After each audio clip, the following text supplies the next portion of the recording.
మిత్రులందరికీ నమస్కారం. మనము శ్రావణ మాస మహత్యాన్ని గురించి తెలుసుకుంటున్నాము. దానిలో భాగంగా ఈరోజు మనము 8, 9 2 అధ్యాయాలను కూడా తెలుసుకుంటున్నాము. మీలో ఎవరైనా మొదటిసారిగా మన ఛానల్‌ని చూస్తున్నట్లయితే వెంటనే మన మాతృదేవో భవ అనే ఛానల్‌ని తప్పకుండా సబ్స్క్రైబ్ చేసుకోండి. ఇలాంటి ఎన్నో ఆధ్యాత్మిక, దైవిక విషయాలను తెలుసుకోవచ్చును. ఇప్పుడు మనం 8వ అధ్యాయాన్ని మొదలు పెడదాము. ఈశ్వరుడు చెప్తున్నాడు, సకల పాపాలను నశింపచేసే బుధ గురువార వ్రత మహత్యాన్ని ఇప్పుడు తెలియజేస్తాను. దీనిని శ్రద్ధగా ఆచరించిన వారు పరమమైన సిద్ధిని పొందుతారు అని సనత్ కుమారునికి చెప్తున్నాడు. బ్రహ్మదేవుడు చంద్రుని బ్రాహ్మణులకు రాజుగా పట్టాభిషేకం చేశాడు. ఒకసారి రూప యవ్వన సంపన్నురాలైన బృహస్పతి భార్య అయిన తారను చూసి చంద్రుడు మోహ పరవశుడై తనతో బలవంతంగా తీసుకొని వెళ్ళి చాలా కాలం తన దగ్గర ఉంచుకున్నాడు. కొన్నాళ్లకు వారికి సర్వలక్షణయుతుడైనటువంటి అందమైన బాలుడు కలిగాడు. వానికి బుధుడు అని నామకరణం చేశారు. కొన్నాళ్లకు బృహస్పతికి విషయం తెలుసుకొని చంద్రుని వద్దకు వచ్చి తన భార్య అయిన తారను తనతో పంపమని అడగగా దానికి చంద్రుడు నిరాకరించాడు. అప్పుడు దేవగురువైన బృహస్పతి దేవేంద్రునికి ఈ విషయం తెలియజేసి చంద్రుణ్ణి మందలించి తన భార్యను అప్పగించవలసిందిగా చెప్పి, లేకపోతే చంద్రుడు చేసిన ఆ పాపంలో దేవతలకు రాజు కాబట్టి ఇంద్రునికి కూడా ఆ పాప ఫలం అనుభవించాల్సి ఉంటుందని చెప్పాడు. దానితో ఇంద్రుడు చంద్రుణ్ణి ఆదేశించగా తారను తన భర్త అయిన బృహస్పతికి అప్పగించాడు. కానీ బుధుణ్ణి తనతోనే ఉంచుకున్నాడు. దేవేంద్రుని మాటను గౌరవించి తారను బృహస్పతికి అప్పజెప్పినందువల్ల బుధుణ్ణి చంద్రుడు తన వద్ద ఉంచుకున్న బృహస్పతి అంగీకరించినందుకు బృహస్పతికి ఏదైనా ఉపకారం చేయాలని దేవతలు నిశ్చయించి గ్రహాలలో ఒకనిగా బుధునికి పట్టం కట్టారు. అంతేకాకుండా బుధ గురువారాలలో బుధ గురువులు ఇరువురిని కలిసి పూజించాలి. అలా పూజించిన వారికి సంపూర్ణ సిద్ధి కలుగుతుందని వరమిచ్చారు. ఈ వ్రతం కూడా శంకరునికి ప్రీతికరమైనటువంటి శ్రావణ మాసంలో ఆచరిస్తే మరింత ఫలప్రదమవుతుందని చెప్పారు. ఈ వ్రత పాలనలో నైవేద్యంగా దధ్యోజనాన్ని నివేదించాలి. ఆ ఇరువురి మూర్తులను ముంచి పూజించే స్థానాన్ని బట్టి ఫలితం ఉంటుంది.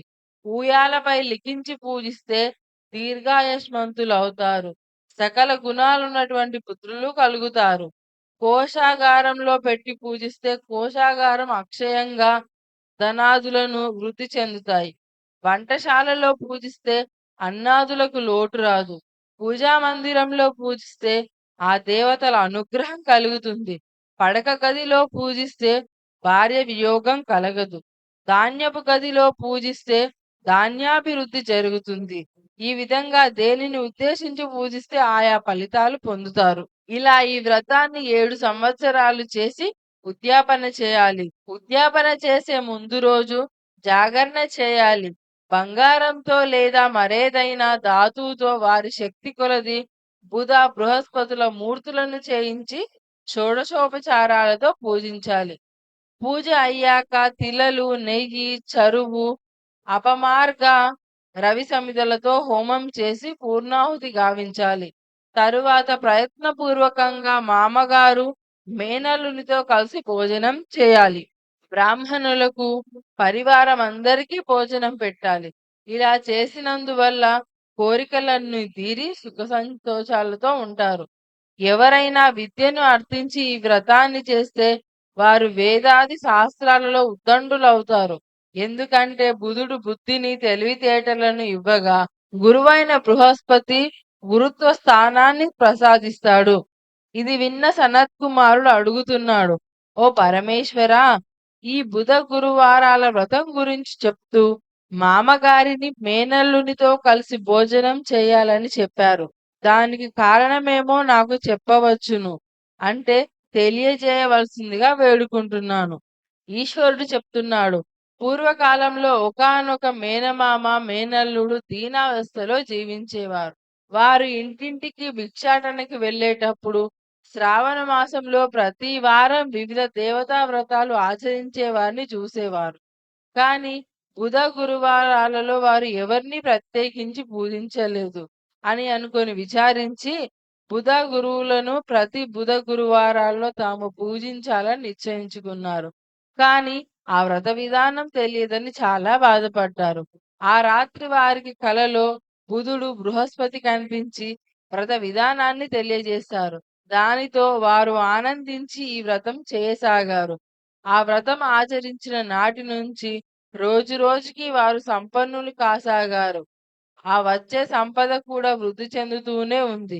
ఈ విధంగా వారు 7 సంవత్సరాలు చేయగా వారికి బుధుడు, బృహస్పతి ప్రత్యక్షమై అనేక వరాలివ్వడమే గాక ఈ మామ, మేనల్లుడి వల్ల ఈ వ్రతం ప్రకటింపబడింది కాబట్టి ఆ రోజున మొదలు ఎవరు ఈ వ్రతం చేసినా ప్రయత్నపూర్వకంగా మేనమామ, మేనల్లుడిని ఆదరించి భోజనాదులతో సంతృప్తి పరుస్తారో వారు సకల సిద్ధులను పొంది ఆచంద్రార్కం బుధ గురువుల దివ్య లోకాలలో నివసిస్తారని వరమిచ్చాడు. శ్రీ స్కాంద పురాణంలోని ఈశ్వర సనత్కుమార సంవాద రూపంలో ఉన్నటువంటి శ్రావణ మాస మహత్యం యొక్క 8వ అధ్యాయము సమాప్తము. మనం ఇప్పుడు 9వ అధ్యాయాన్ని గురించి తెలుసుకుందాము. ఈశ్వరుడు చెప్తున్నాడు, ఇప్పుడు శుక్రవార వ్రత మహత్యం గురించి చెప్తాను. దీనిని వినినంత మాత్రాన మానవులు సకల కష్టాల నుంచి విముక్తులవుతారు. ఈ సందర్భంగా జరిగినటువంటి ఒక కథను తెలియజేస్తాను అని చెప్పాడు. ఒకప్పుడు పాండ్య వంశస్థుడైన సుశీలుడు అనే ఒక రాజు సకల భోగభాగ్యాలతో ఉండేవాడు. కానీ ఎన్ని విధాలా ప్రయత్నాలు చేసినప్పటికీ వారికి సంతానం కలగలేదు. దానికి ఎంతో విచారిస్తూ ఉండగా అతని భార్య సుకేషి ఒకానొక పథకం వేసింది.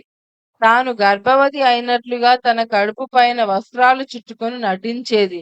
అదే రాజ్యంలో ఒక పురోహితుని భార్య అదే సమయంలో గర్భం దాల్చింది. ఆమెను సుకేషి ఎప్పుడూ గమనిస్తూ తాను ఏ విధంగా గర్భవతిగా ప్రవర్తించేదో వాటినే సుకేషి కూడా అనుకరించేది. రాజు నిజమే అనుకొని ఆనందపడి ఆమెకు సీమంతోత్సవము ఎంతో ఘనంగా చేయించాడు. పురోహితుని భార్య ప్రసూతికా గృహంలో ఉన్న సమయంలోనే రాణి కూడా తన ప్రసూతికా గృహానికి చేరుకుంది. పురోహితుని భార్యకు ప్రసవం జరిగే సమయంలో ప్రసవం చేయించే దాది ఆమె కంటికి ఒక వస్త్రాన్ని కట్టి ప్రసవం చేయించింది. ఆమె కళ్ళు తెరిచే లోపు ఒకానొక రాణి సేవకురాలి చేతికి ఈ పురోహితుని బిడ్డని ఇచ్చి రహస్యంగా రాణిగారి పక్కలో చేర్పించింది. ఒక మాంసపు ముద్దను వేరుగా తెప్పించి పురోహితుని భార్యతో తన సంతానం చనిపోయిందని అబద్ధం చెప్పింది. దానితో పురోహితుని భార్య చాలా దుఃఖించింది. కానీ గర్భవతిగా ఉన్నప్పుడు కలిగిన స్పర్శ మొదలైన వాటి చేత తన బిడ్డ మరణించి ఉండడు. ఈ అమ్మ ఏదో కుట్ర పన్ని ఉంటుందని భావించింది. కానీ రహస్యాన్ని ఛేదించలేక ఇక చేసేదేమీ లేదని ఊరుకుంది. రాణివాసానికి చేరిన ఆ బిడ్డకు జాతక కర్మాదులు చేసి ప్రియవతుడు అని పేరు పెట్టారు. శ్రావణ మాసం వచ్చాక శుక్రవారం నాడు పురోహితుని భార్య తన బిడ్డ క్షేమం కోసము జీవాంతిక వ్రతాన్ని ఆచరించింది. అమ్మవారిని పుత్రుల సహితంగా గోడపై లిఖించి పువ్వుల మాలలతో అక్షతలతో పూజించేది. గోధుమ పిండితో 5 దీపాలు వెలిగించి గోధుమ పిండితో చేసిన ప్రసాదాలనే నైవేద్యంగా అమ్మవారికి సమర్పించేది. తాను కూడా గోధుమ పిండితో చేసిన పదార్థాలని ప్రసాదంగా తీసుకొని అక్షతలు అమ్మవారిపై వేసి ఓ కరుణామయమైనటువంటి జీవాంతికాదేవి, నా బిడ్డ ఎక్కడ ఉన్నా తనను నువ్వు రక్షించాలి అని కోరుకొని నమస్కరించింది. ఈ విధంగా ప్రతి శ్రావణ మాసంలో శుక్రవారాలు ఈ వ్రతాన్ని క్రమం తప్పకుండా ఆచరించేది. దానితో జీవాంతికాదేవి అనుగ్రహంతో పిల్లవాడు దీర్ఘాయుష్మంతుడయ్యాడు. కొంతకాలం గడిచాక ప్రియవతుని తండ్రి మరణించాడు. తండ్రికి చేయాల్సిన పితృకర్మలన్నీ చేసి ప్రియవతుడు పితరులను ఉద్దేశించి శ్రద్ధాది కర్మల కోసం గయకు వెళ్ళడానికి నిశ్చయించుకున్నాడు. మంత్రులకి రాజ్యభారాన్ని అప్పజెప్పి సామాన్య వస్త్రాలు ధరించి గయకు బయలుదేరాడు. మార్గ మధ్యమంలో ఒక గృహస్థు ఇంట్లో విశ్రమించాడు. ఆ ఇంటి ఇల్లాలికి ఆ రోజు ప్రసవమైన 5వ రోజు. అప్పటి వరకు ముందు కలిగిన 5గురు పిల్లలను పుట్టిన 5వ రోజున వారి కర్మానుసారం ముక్తి కలిగించాలని షష్ఠీదేవి ఆజ్ఞతో ఒక దేవత వారి ప్రాణాలను తీసేసింది. ఈ బిడ్డ ప్రాణాలు తీయడానికి ఆ శక్తి రాగా ప్రియవతుడు ఉన్న కారణంగా జీవాంతికాదేవి ఆ బిడ్డను చంపకుండా వదిలిపెట్టమని షష్ఠీదేవితో చెప్పింది.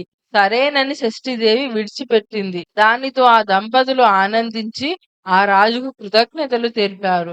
అక్కడి నుంచి మరల ప్రయాణమైనటువంటి రాజు గయకు వెళ్లి పిండవిధి గావించి శ్రీ విష్ణు పాదాలపైన పిండం వేసే సమయంలో ఆశ్చర్యంగా 2 రకాల చేతులు పిండాన్ని గ్రహించడానికి వచ్చాయి. శాస్త్ర విధిని అనుసరించి ఆ పిండాలను విష్ణు పాదంపై ఉంచి ప్రియవ్రతుడు వెనుకకు తిరిగి వచ్చి అక్కడ ఉన్న ఒక జ్ఞానవంతమైన బ్రాహ్మణునికి ఈ విషయానిమై ప్రశ్నించాడు.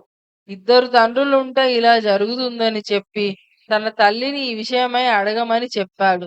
ప్రియవతుడు తిరుగు ప్రయాణంలో మరల అదే గృహస్థు ఇంటికి రాగా మరల అదే రోజు ఆ గృహిణికి 6వ ప్రసవం జరిగి 5వ రోజు.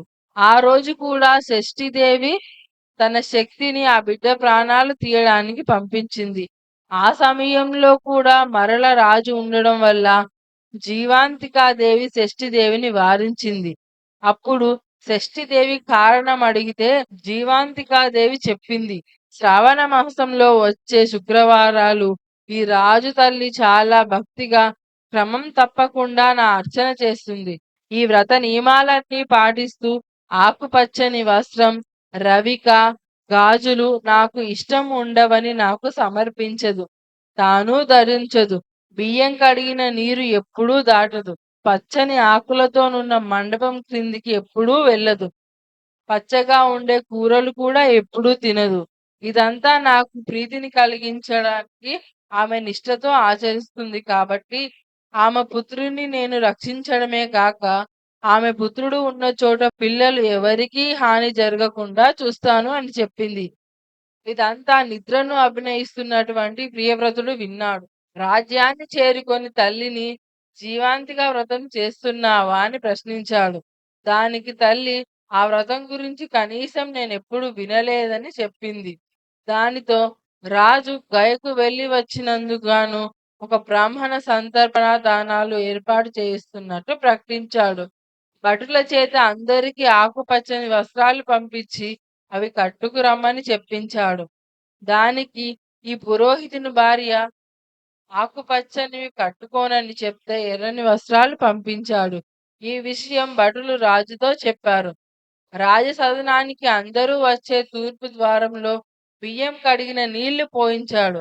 అప్పుడు ఆ పురోహితుని భార్య వేరే ద్వారం ద్వారా వచ్చింది. ఒక ఆకుపచ్చని పందిరి వేయిస్తే దాని కింద నుంచి రాకుండా పక్క నుండి వచ్చింది.